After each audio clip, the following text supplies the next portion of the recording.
വെച്ചിട്ട് എളുപ്പത്തിൽ എങ്ങനെ ഒരു പായസം ഉണ്ടാക്കാമെന്നാണ് നിങ്ങളെ കാണിക്കുന്നത്.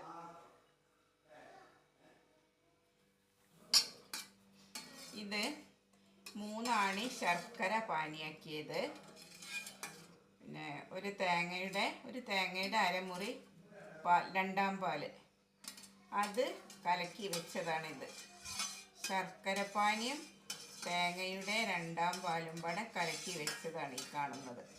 ഇതിലേക്ക് നമുക്ക് ഇതിനൊരു ഗ്ലാസ് കൂവപ്പൊടി, ഇതിനൊരു ഗ്ലാസ് കൂവപ്പൊടി കലക്കി വെച്ചതാണ് ഇത്. ഇത് കണ്ടില്ലേ, ഒരു ഗ്ലാസ് കൂവപ്പൊടി ഇത് കലക്കി വെച്ചതാണിത്. ഇത് തേങ്ങയുടെ തമ്പാലാണിത്. അത് നമുക്ക് ലാസ്റ്റ് ഒഴിക്കാൻ വേണ്ടിയിട്ടാണ് പാലെടുത്ത് വെച്ചതാണ്. ഈ കലക്കി വെച്ച കൂവപ്പൊടി ശർക്കരയും തേങ്ങൻ്റെ രണ്ടാം പാലും കൂടെ കലക്കി വെച്ചതിലേക്ക് ഇതൊഴിക്കാം. ഇതൊഴിച്ച് നമുക്ക് ഇളക്കി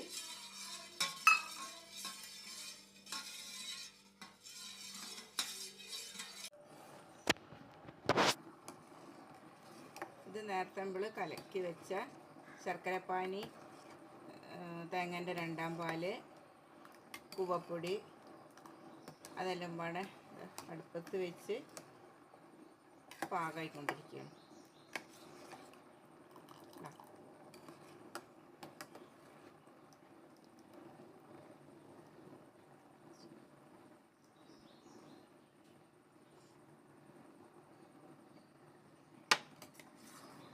നല്ലോണം തിളച്ചിട്ട്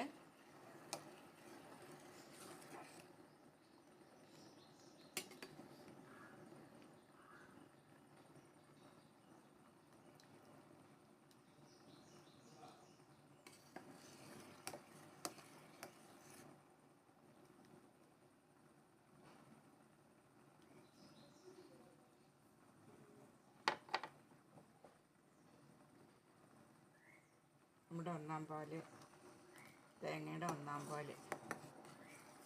പാല് ചേർത്ത് ഇളക്കി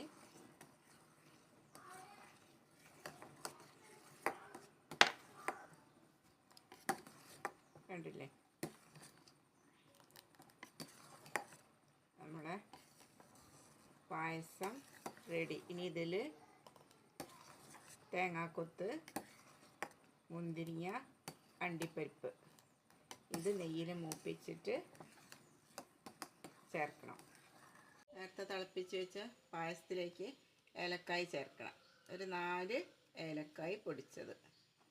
ഏലക്കായ് പൊടിച്ചതും നമ്മുടെ അണ്ടിപ്പരിപ്പ്, മുന്തിരിങ്ങ, തേങ്ങാക്കൊത്ത്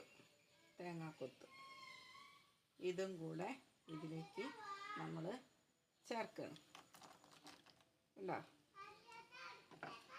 ഇത് നെയ്യിൽ മൂപ്പിച്ചത് എല്ലാം കൂടെ നമ്മുടെ പായസത്തിലേക്ക് ചേർത്ത് കൊടുത്തു. നമ്മുടെ പായസം റെഡി.